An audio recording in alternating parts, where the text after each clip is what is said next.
अध्याय 35 अध्याय 2155 शुद्ध भूमि में अराजकता भू 00000000000000000000000000 मम विस्मयादिबोधक चिन्ह विस्मयादिबोधक चिन्ह विस्मयादिबोधक चिन्ह विस्मयादिबोधक चिन्ह विस्मयादिबोधक चिन्ह उद्धरण चिन्ह। पवित्र भूमि की शांति एक पल में बिखर गई। विशाल झूठे आकाश के नीचे जहां अनगिनत तारे एक चमकदार शाश्वत चंद्रमा के साथ चमक रहे थे, गहन ऊर्जा का विस्फोट भयानक बल के साथ बाहर की ओर फूट पड़ा। संपूर्ण पवित्र भूमि कांप उठी, हर सिर भून गया, प्रत्येक आध्यात्मिक इंद्रिया एक क्षण में फैल गई और उस प्रबल ऊर्जा के स्रोत की खोज करने लगी। शुद्ध भूमि के दक्षिण में जहां प्राचीन पत्थर के घर व्यवस्थित पंक्तियों में खड़े थे, एक बार की शांतिपूर्ण रात पूरी तरह से अराजकता में बदल गई थी। इन इमारतों में हालांकि विलासिता की कमी थी, लेकिन उन्हें गंभीर गर्व के साथ बनाया गया था, क्योंकि वे एबिसल नाइट्स और शुद्ध भूमि रक्षकों के घर थे। एबिसल नाइट बनने के लिए किसी को अनगिनत परीक्षणों से गुजरना पड़ता है। दिल, इच्छाशक्ति और आत्मा के परीक्षण केवल वे ही जो बच गए और सफल हुए। उन्हें व्यक्तिगत कलाकृति, पहचान प्लेट और एबिसल सम्राट के अधीन सेवा करने का अधिकार प्राप्त करने का सर्वोच्च सम्मान दिया गया। तथापि इस सम्मान से भी परे, जिनकी साधना इतनी उच्च थी कि वे दिव्य सीमित क्षेत्र तक पहुंच सके, उन्हें इससे भी कहीं अधिक महान चीज प्रदान की गई, स्वयं शुद्ध भूमि के भीतर रहने का स्थान। एक ऐसी भूमि जो अथाह धूल से अछूती है। यहाँ निवास करना ही वह महानतम गौरव था जो कोई रसातल में प्राप्त कर सकता था। कितने लोगों ने इसका सपना देखा था, कितने लोगों ने अथाह धूल के भ्रष्टाचार से बचने और इस स्वर्ग में कदम रखने के अधिकार के लिए लड़ाई लड़ी, संघर्ष किया और खून बहाया। और फिर भी आज रात इसी जगह पर गहन ऊर्जा का विस्फोट इतनी तीव्रता से हुआ कि प्राचीन ईंटें और टाइलें अपनी नींव से उखड़ गईं और हवा में उछल गईं, तथा पूरे देश में विनाश का तूफान आ गया। सर नाइट कमांडर, आप क्या कर रहे हैं? उद्धरण चिन्ह। सर युची, आप क्या कर रहे हैं? उद्धरण चिन्ह। नानक सिंह, तुम क्या कर रहे हो? छोटी दक्षिणी रसातल, क्या हो रहा है?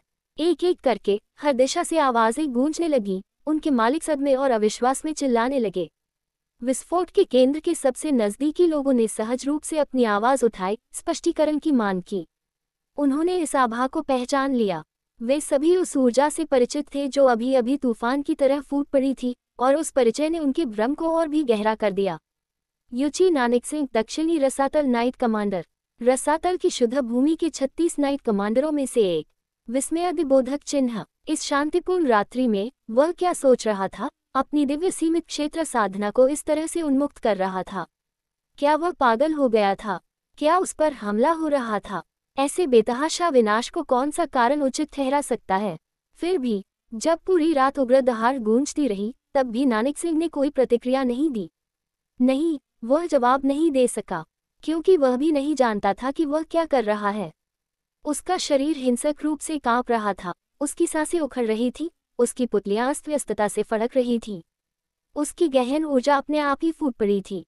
वह महसूस कर सकता था कि यह उसके अंदर भड़क रही थी, एक हिंसक ज्वार की तरह उमड़ रही थी, लेकिन चाहे उसने कितनी भी कोशिश की हो, वह इसे नियंत्रित नहीं कर सका। उसके विचार धुंधले हो गए।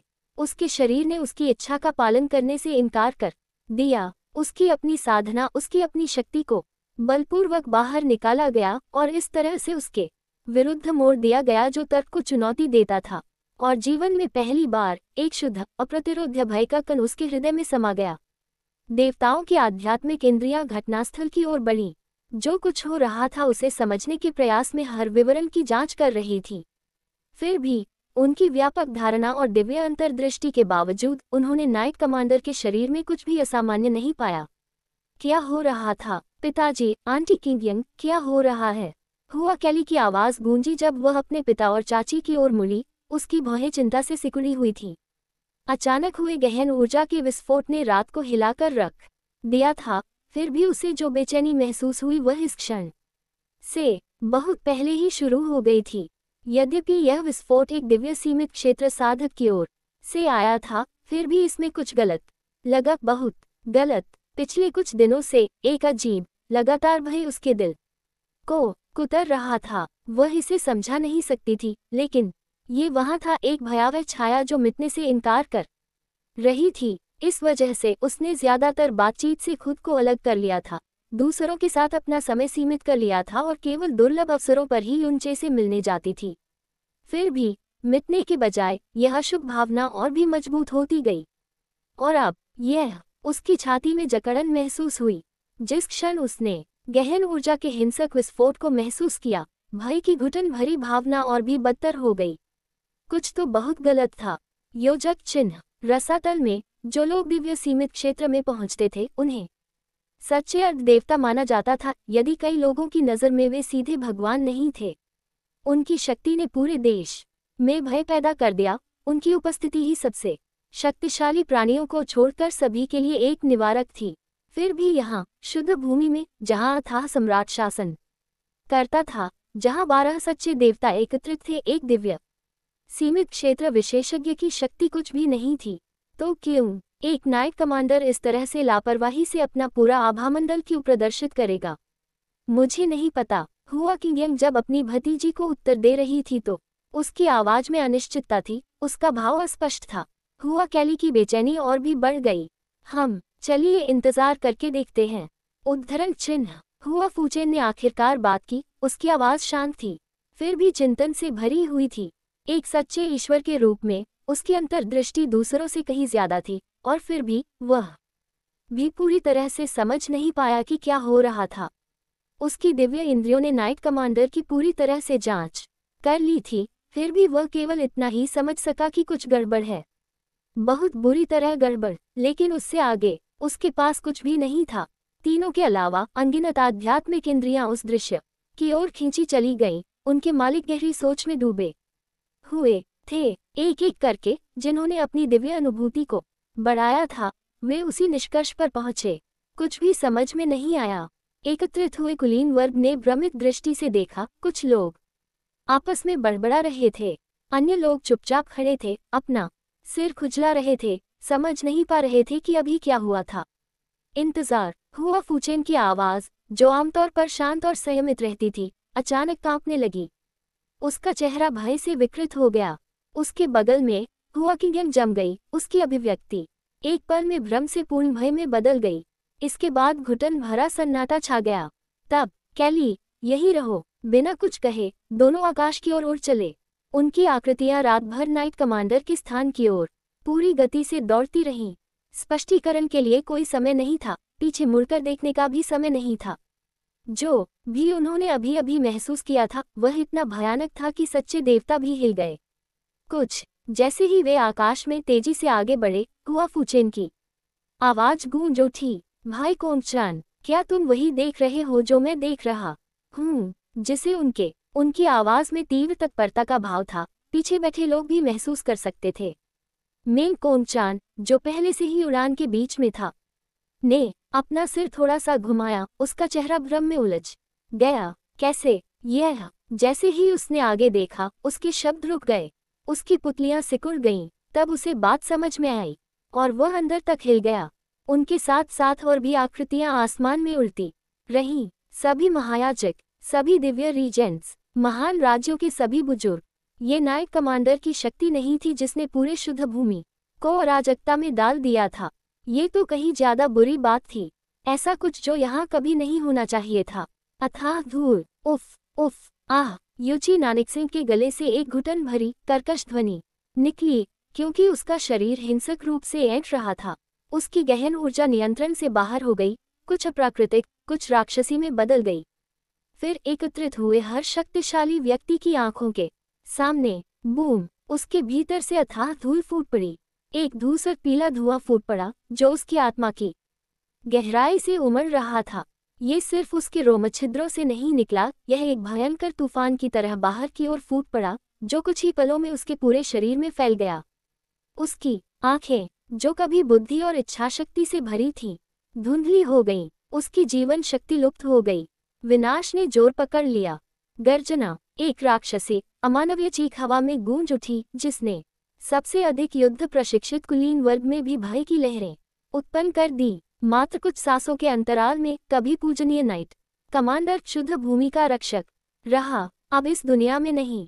उसकी त्वचा नष्ट हो गई, उसका शरीर टूटने लगा, उसका अस्तित्व ही अथाह धूल में समा गया था, क्योंकि धूल ने उसे केवल ढक ही नहीं लिया, वह स्वयं उसका स्वरूप बन गई। उसका शरीर गायब हो गया और पीछे केवल एक मानव आकृति रह गई, जो पूरी तरह से भूरे पीले रंग की अथाह धूल से बनी थी। प्रक्रिया पूरी हो गई थी। रात भर डरी हुई चीखें गूंजती रहीं। चेहरे पर भय, अविश्वास और पूरी तरह सदमे की भावनाएं थीं। यहाँ तक कि सबसे अनुभवी विशेषज्ञ भी पीछे हट गए, मानो जो कुछ उन्होंने अभी देखा था उसकी असंभवता को समझना उनके लिए बहुत मुश्किल था। यह असंभव था। वे सभी अच्छी तरह जानते थे कि उन्होंने अभी क्या देखा था, एक अथाह भूत का जन्म। और फिर भी यह ऐसा कुछ था जो यहाँ कभी नहीं होना चाहिए था।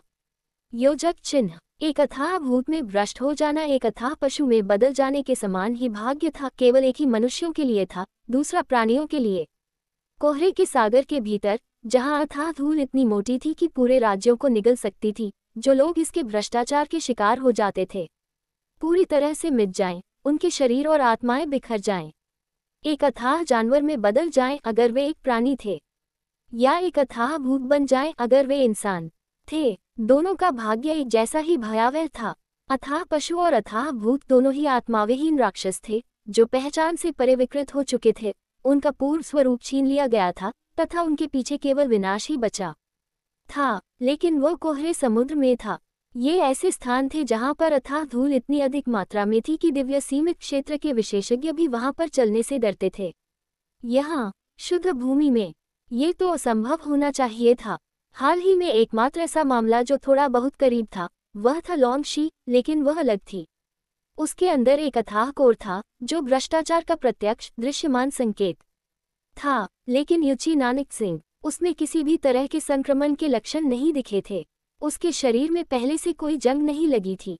यहाँ तक कि जब सच्चे देवताओं ने उसकी जांच की थी, तब भी कुछ भी असामान्य नहीं लगा था।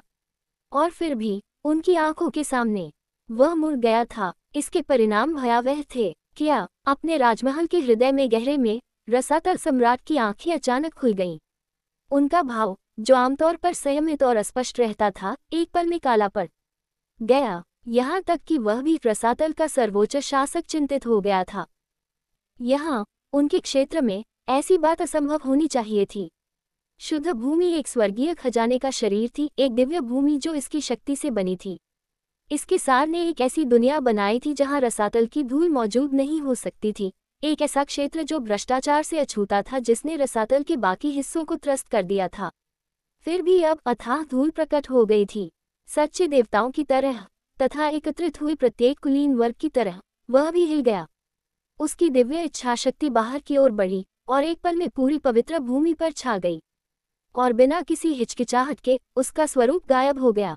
योजक चिन्ह। बूम। स्तब्ध देवताओं और दिव्य शासकों के सामने एक नई उपस्थिति युद्ध के मैदान में उतरी। हवा कांप उठी, आसमान कांप उठा। सम्राट आ गया था। गर्जना। जिस क्षण अथाह भूत को उनके आगमन का आभास हुआ, उसकी इच्छा, शुद्ध विनाश की वृत्ति प्रस्फुटित हो उठी। उसका विकृत मानव रूप, जो अब एक ऐंठती हुई धूसर पीली अथाह धूल के ढेर के अलावा कुछ नहीं था, क्रोध से चीख रहा था। और फिर उसने हमला कर दिया। विस्फोटक गहन ऊर्जा का एक उभार बाहर की ओर फूट पड़ा, जिससे विनाश की एक विशाल तरंग उत्पन्न हो गई। इसकी ताकत ने धरती को चीर दिया, जिससे शुद्ध भूमि में बड़ी बड़ी दरारें पड़ गईं। ऊपर का आसमान टेढ़ा मेढ़ा और टूटा फूटा हो गया। अंतरिक्ष खुद भंगुर कांच की तरह बिखर गया। अंतहीन विनाश की गर्जना ने आकाश को हिला दिया। छह अथाह भूत अपने उत्पात के बीच में जम गया। अपनी इच्छा से नहीं, इसे दबाया जा रहा था। गर्जना। उसके निराकार गले से एक तीव्र, क्रोधित चीख निकली, लेकिन वह कुछ नहीं कर सका। एकत्रित देवताओं ने कार्रवाई शुरू कर दी थी। उनकी दिव्य आभा उतरी और अथाह भूत को एक अटूट कारागार की तरह जकड़ लिया। सच्चे देवताओं की इच्छा, प्राचीन और निरपेक्ष प्राणी पर भारी पड़ी, जिससे वह पूरी तरह से शक्तिहीन हो गया। उसने एक उंगली भी नहीं उठाई थी, और फिर भी वह पहले ही हार चुका था।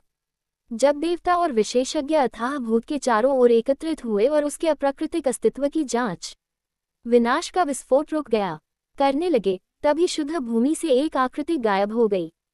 पहले से तैयार टेलीपोर्टेशन पॉइंट के माध्यम से उसकी उपस्थिति एक पल में मिट गई। योजक चिन्ह। एक ही सांस में वह पहले ही एक पीले भूरे रंग की दुनिया में पहुंच चुका था। अंतहीन कोहरे का सागर, जहां अथाह धूल ने सबको निगल लिया था।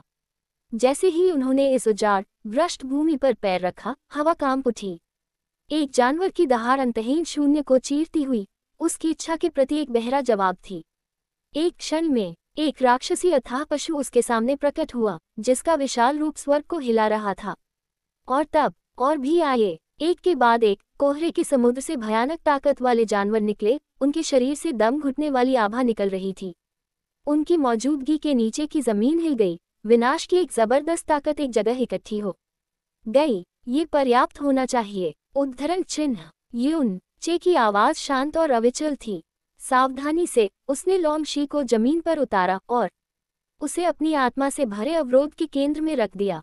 जब तक उसकी आत्मा अक्षुण्ण रहेगी, न तो अथाह धूल और न ही कोहरा सागर के जानवर उसे परेशान कर सकेंगे। लेकिन इतना काफी नहीं था। एहतियात के तौर पर उसने क्षेत्र के कुछ सबसे शक्तिशाली अथाह जानवरों को चुना और उन्हें उस स्थान की रक्षा करने का आदेश दिया। मेरी प्रतीक्षा करो, किंग्यू। उसकी आवाज धीमी लेकिन दृढ़ थी। तब घने कोहरे में एक लाल रोशनी चमक उठी। वह फैल गया और उसने उसे तथा वहां एकत्रित जानवरों को भी अपने अंदर समाहित कर लिया। अगले ही पल वे गायब हो गए, अपने वास्तविक लक्ष्य के निकट अनेक स्थानों पर बिखरे हुए। मात्र कुछ सांसों के अंतराल में ही युनचे शुद्ध भूमि पर वापस लौट चुका था। उनका आगमन तीव्र था, बिना किसी ध्वनि के, वास्तविकता की दरारों से फिसलती हुई छाया की तरह। उन्होंने पुष्टि की कि किसी ने उनकी अनुपस्थिति पर ध्यान नहीं दिया था। रात्रि के सन्नाटे की आड़ में उसका रूप एक बार फिर लुप्त हो गया। उनकी अदृश्यता की कला अपनी चरम सीमा तक पहुंच गई। अस्तित्व के नियम उसके चारों ओर झुके हुए थे, उसे सभी इंद्रियों से छिपा रहे थे। और तब युनचे बिना किसी निशान के गायब हो गया। तथा क्या हो रहा है? अनंत रात्रि के निवास के भीतर एक ठंडी लेकिन सुंदर आकृति खिड़की के पास खड़ी थी, अपनी दिव्य इंद्रियों से दूर तक देख रही थी। उसकी भौहें थोड़ी सिकुड़ी हुई थी। उसकी आमतौर पर अस्पष्ट अभिव्यक्ति में भ्रम की झलक दिख रही थी। वह इसे महसूस कर सकती थी, एक ऐसी ऊर्जा जो शुद्ध भूमि में मौजूद नहीं होनी चाहिए। बाहर दिव्य रीजेंट और बुजुर्ग पहले से ही घटनास्थल की ओर दौड़ पड़े थे। अनंत रात्रि के कभी भारी सुरक्षा वाले हॉल अब शांत थे, केवल वह पीछे रह गई थी। कारावास के बाद पहली बार वह अकेली थी। यह ऊर्जा, अथाह धूल। उद्धरण चिन्ह। उसके होठों से एक फुसफुसाहट निकली जैसे ही उसने अपनी इंद्रियों को और विस्तारित किया, ये समझने की कोशिश की कि वह क्या महसूस कर रही थी। असंभव, बिल्कुल असंभव। यहाँ अथाह धूल का अस्तित्व नहीं होना चाहिए। और अभी तक जितना अधिक वह ध्यान केंद्रित करती, ये बात उतनी ही अधिक निर्विवाद होती जाती। आखिर क्या हो रहा है? पिछले कुछ सप्ताहों से उसके दिल में जो बेचैनी लगातार बढ़ रही थी, वह अचानक तीव्र हो गई। उस दिन से जब से उसकी बाहरी के रूप में पहचान अल्पविराम उजागर हुई थी, वह ठीक हो रही थी। उसके जले और क्षत विक्षत शरीर को बुजुर्गों और अनगिनत दिव्य गोलियों के संयुक्त प्रयासों से बड़ी मेहनत से बहाल किया गया था। हर दिन उसे अपनी ताकत लौटती हुई महसूस होती थी। उसका शरीर ठीक होता हुआ, लेकिन चाहे वह कितनी भी ठीक हो जाए, उसके अंदर की बेचैनी कम होने से इनकार करती थी। वह जानती थी कि उसका क्या इंतजार है। जैसे ही उसे पूरी तरह से ठीक समझा जाएगा, सम्राट उसे एक बार फिर बुलाएंगे। और इस बार वह केवल सती आत्मखोज तक ही सीमित नहीं रहेंगे। वह उसके अस्तित्व को जानने के लिए, उसकी खोई हुई यादों के पीछे की सच्चाई को उजागर करने के लिए, और सबसे महत्वपूर्ण बात एबिसल डस्ट को नियंत्रित करने की उसकी क्षमता के रहस्य को जानने के लिए किसी भी आवश्यक साधन का उपयोग करेगा। लेकिन इससे पहले कि ऐसा कुछ हो सके, अराजकता पहले से ही शुद्ध भूमि पर उतर आई थी। अचानक एक अजीब सी अनुभूति उसके अंदर समा गई। ऐसा लगा जैसे कोई आ गया हो, मानो कोई उपस्थिति अचानक उसके सामने प्रकट हो गई हो। उसके चेहरे पर उदासी छा गई। उसने तुरंत कमरे को देखा। उसकी दिव्य इंद्रियां अपनी चरम सीमा तक फैल गईं। कुछ नहीं, एक भी उतार चढ़ाव नहीं, गहन ऊर्जा का एक भी निशान नहीं। कमरा खाली था और अभी तक उसकी अंतःप्रज्ञा कुछ और ही कह रही थी। जो कुछ उसकी आंखें और शक्ति नहीं देख सकी, उसे उसका हृदय अनदेखा नहीं कर सका। कोई यहाँ था, उसे देखते हुए। आप कौन हैं? उसकी तीखी आवाज ने सन्नाटे को तोड़ दिया, जो निर्विवाद, अधिकार और सतर्कता से भरी थी। कोई जवाब नहीं। वह एक कदम आगे बढ़ी। उसकी आभा में हलचल होने लगी। मुझे पता है तुम यहाँ हो, बाहर आओ। उद्धरण चिन्ह। उसकी गहन ऊर्जा उमड़ पड़ी, विस्फोट की कगार पर। अगर यह घुसपैठिया खुद को प्रकट करने से इनकार करता, तो वो उन्हें बाहर निकाल देती और आसपास के सभी लोगों को सचेत कर देती। और तब एक आकृति प्रकट हुई। चांदनी रात में धुंध के छटने की तरह वह उसके सामने आ गया। उनकी उपस्थिति, जो एक समय छिपी हुई थी, अब स्पष्ट हो गई। एक आदमी पूरी तरह से सफेद कपड़े पहने हुए। उनके चेहरे की विशेषताएं निर्दोष थीं। उनमें एक अवर्णनीय आकर्षण था जिसके कारण वे जहां भी जाते दूसरों से अलग दिखते। उनके पास एक ऐसी आभा थी जो ध्यान आकर्षित करती थी, ऐसी आभा जो हर भीड़ में लोगों का ध्यान आकर्षित करती थी, जिसके कारण उन्हें अनदेखा करना असंभव था। उसकी आंखें चौड़ी हो गईं। मेन जियाने युवान, नहीं यूनचे, वह आ गया था। अध्याय 36 अध्याय 2156 शुद्ध भूमि में कोहरा सम्राट। जिस क्षण यूनचे का रूप प्रकट हुआ, शेन वोई सहज रूप से तनावग्रस्त हो गई, लेकिन लगभग तुरंत ही उसने राहत की एक छोटी सी सांस ली। वह उसे जानती थी। हालांकि उन्होंने कभी भी वास्तविक रूप से बातचीत नहीं की थी, लेकिन उसे उसका प्रतिद्वंद्वी माना जाता था। लेकिन अब जब वह एक बाहरी व्यक्ति के रूप में सामने आ गई थी, तो उसका रास्ता पहले से ही उससे अलग हो चुका था जो उसके सामने एक बार तय किया गया था। सब कुछ बदल गया था। अब उस मैच का कोई मतलब नहीं रह गया था। अब तथाकथित टूर्नामेंट का कोई मतलब नहीं रह गया था। फिर भी उसके पास ध्यान भटकाने का कोई समय नहीं था। बाहर अराजकता अभी भी जारी थी और वह पहले से ही वहां एकत्रित शक्तिशाली लोगों की उपस्थिति को महसूस कर सकती थी। उसके पास उसका मनोरंजन करने का कोई कारण नहीं था, तो वह सीधे मुद्दे पर आ गई।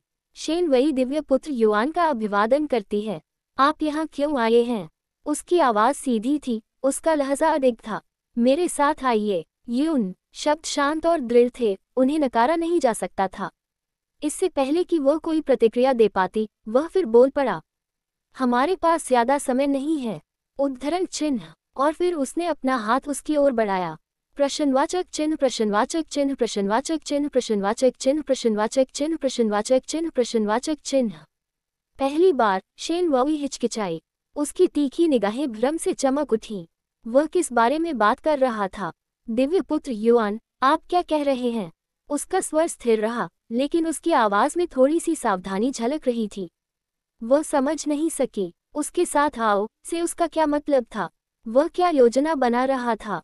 किंग युए, मेरे साथ आओ, हमें अब जाना होगा। यूनचे की आवाज में गंभीरता थी, उसकी दिव्य इंद्रियां दूर की अव्यवस्था पर छा रही थी। वह महसूस कर सकता था देवता पहले से ही चीजों को एक साथ जोड़ रहे थे। उसका समय खत्म हो रहा था। उसके भागने में थोड़ी सी भी चूक नहीं हो सकती थी, लेकिन वह हिल नहीं रही थी।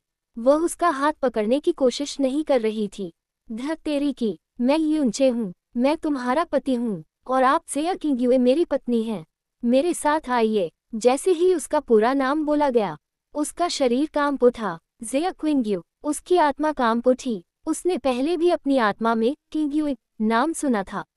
यही कारण था कि सम्राट आत्मा खोज के दौरान उसका नाम पहचान पाया था, लेकिन ये पहली बार था जब उसने अपना पूरा नाम सुना था, जेया क्विंग्यू। जैसे ही ये शब्द उसके कानों में पड़े, उसके अंदर कुछ बदल गया।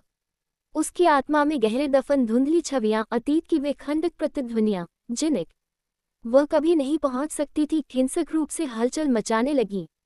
कुछ जागने की कोशिश कर रहा था, कुछ बात वह समझ नहीं पाई। चलो भी, उसकी स्तब्ध चुप्पी देखकर यूनचे को पता था कि वह इंतजार नहीं कर सकता। बिना किसी हिचकिचाहट के उसने उसका हाथ पकड़ लिया। उसी समय उसकी अदृश्यता की शक्ति का विस्तार हुआ और वह क्षण भर में उन दोनों पर फैल गई। और तब स्वर्ग शिल्पी शैतान सम्राट द्वारा उपहार स्वरूप दिया गया पत्थर धीरे धीरे चमक रहा था। उनके रूप फीके पड़ने लगे। कुछ ही क्षणों में वे अनंत रात्रि के निवास से गायब हो गए। उनका गंतव्य ड्रीमवीवर का निवास स्थान। एबिसल डस्ट के प्रकट होने से शुद्ध भूमि के सभी शक्तिशाली लोग वहां आ गए। सच्चे देवता, दिव्य शासक और अनगिनत कुलीन लोग एकत्रित हुए। उनकी दिव्य इंद्रियां उनके सामने मौजूद राक्षसी इकाई पर टिकी हुई थी। एबिसल घोस्ट, जो कभी नाइट कमांडर युची नानक सिंह था, जो एबिसल डस्ट द्वारा पूरी तरह से भस्म हो चुका था, और अभी तक योजक चिन्ह अब एक ऐसा प्राणी था। शुद्ध भूमि में इस प्रकार के परिवर्तन की असंभवता के अलावा एकत्रित विशेषज्ञ अन्य कोई असामान्य बात नहीं देख सके। नाइट कमांडर में आंशिक रूप से परिवर्तन नहीं हुआ था, न ही उसने प्रतिरोध के संकेत दिखाए थे। वह पूरी तरह से अपरिवर्तनीय रूप से एक अथाह भूत बन गया था। हे प्रभु राजकुमार, क्या आपको पता है कि क्या हो रहा है? एबिसल सम्राट के बगल में मुख्य पुजारी बिग रेज, मोसू ने मानसिक रूप से पूछा। उनकी आवाज में एक अगोचर तात्कालिकता थी। नहीं, अथाह सम्राट मोसू ने भी उतनी ही अनिश्चितता के साथ प्रतिक्रिया दी। मैंने पहले कभी ऐसा कुछ नहीं देखा। असल में मैं आपसे भी यही बात पूछने वाला था, बिग रेज। उनकी बातचीत गुप्त थी, यहाँ तक कि अन्य सच्चे देवताओं के लिए भी अदृश्य थी। शेष विश्व के लिए अथाह सम्राट एक निर्विवाद शासक था, जो पूर्ण प्रभुत्व वाला शाश्वत प्राणी था। लेकिन मुख्य पुजारी बिग रेज के लिए अथाह सम्राट उससे कहीं अधिक था। वह स्वर्गिक दंड का राजकुमार था, एक ऐसा अस्तित्व जो नश्वर समझ से परे था। और बिग रेज गॉड रेस का सबसे शक्तिशाली उसकी रचना थी। रेज गॉड रेस मोसू की शक्ति से पैदा हुए दिव्य प्राणियों की एक जाति थी। उनका अस्तित्व उसके सार से बंधा हुआ था। बिग रेज न केवल उनमें सबसे शक्तिशाली था, बल्कि रसातल का मुख्य पुजारी भी था, जो सम्राट के बाद दूसरे स्थान पर था। इस कारण केवल उसे ही अथाह सम्राट को इतनी आत्मीयता से संबोधित करने का अधिकार था। ये सचमुच पहली बार है जब ऐसा कुछ हुआ है। रसातल की शुरुआत के बाद से है न दोनों ने अपनी मौन चर्चा जारी रखी, लाखों वर्षों के इतिहास को याद करते हुए, किसी भी चीज की खोज में, किसी भी चीज की जो यह समझा सके कि अभी क्या हुआ था। अंततः मोसू ने अपना सिर आकाश की ओर उठाया। जब वह चुपचाप पुकारा तो उसकी आवाज में दिव्य अधिकार था। ट्रांस स्पिरिट्स, क्या आपने कुछ असामान्य पाया? एक क्षण का मौन बीत गया, और तभी एक गूंजती हुई आवाज उसके आत्मसागर में गूंज उठी।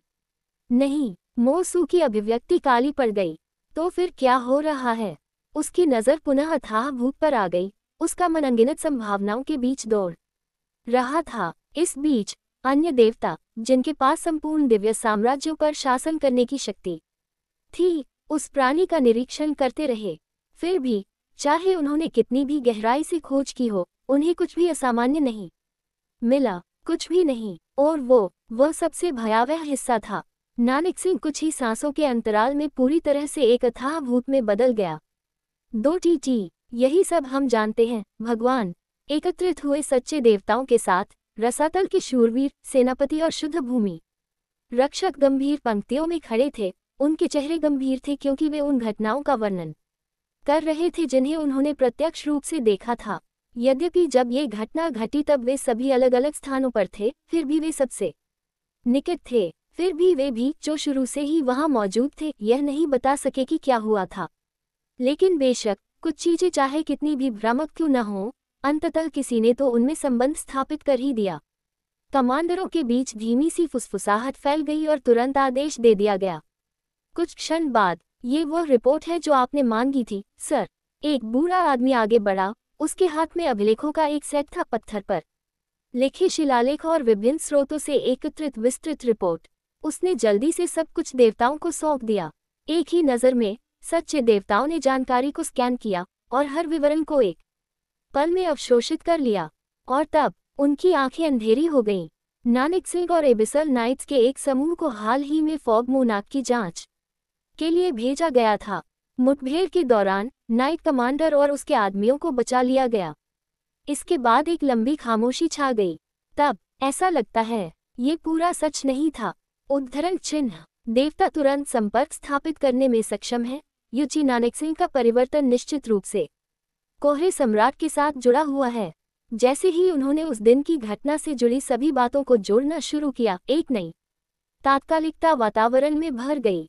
उनके दिव्य मस्तिष्क आपस में जुड़ गए और अकल्पनीय गति से ज्ञान के टुकड़ों का आदान प्रदान हुआ। अथाह धूल, कोहरा सम्राट, शिट, स्टार डिवाइन रीजेंट को अचानक कुछ सूझा और उसका चेहरा काला पड़ गया। वह कुछ कहने ही वाला था कि उसने देखा कि एबिसल सम्राट अभी भी गहरे विचारों डूबा हुआ था। और फिर मोसू के विचार अचानक बंद हो गए। उसके अंदर एक भावना उमड़ पड़ी, एक एहसास, अथाह धूल, नहीं, यह नहीं हो सकता। उसकी अभिव्यक्ति हिंसक रूप से बदल गई। और तब बूम, उससे एक राक्षसी दबाव फूट पड़ा जिसने शुद्ध भूमि को कुचल दिया।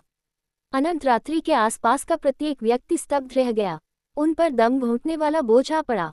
एक सर्वव्यापी दिव्य भावना, सम्राट की दिव्य भावना। इससे पूरी दुनिया कांप उठी। और फिर उसकी आवाज गरजने जैसी गूंज उठी, किंग युए, वह गायब हो गई है। एकत्रित देवताओं ने तुरंत प्रतिक्रिया व्यक्त की।